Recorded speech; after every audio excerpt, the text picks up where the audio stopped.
Odbor za internet i društvene mreže Opštinskog odbora Srpske napredne stranke Aleksandrovac imao je u petak 27. decembra akciju u okviru koje su deljeni kalendari za 2014. godinu i najnoviji stranački informator. Evo, kao što vidite, danas imamo jednu veliku gužvu ispred štanda Srpske napredne stranke.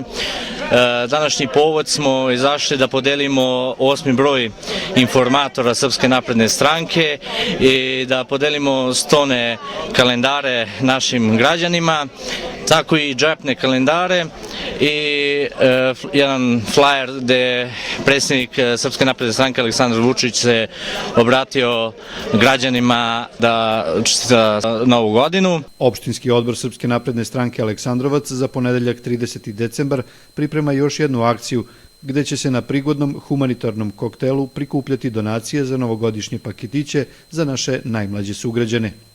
Ujedno, Dragan Blagojević, predsjednik Opštinskog odbora Srpske napredne stranke Aleksandrovac i član glavnog odbora ove stranke, čestitao je građanima Župe predstojeće praznike. U ime Opštinskog odbora Srpske napredne stranke Aleksandrovac svim građanima Župe želim srećne predstojeće novogodišnje i božićne praznike.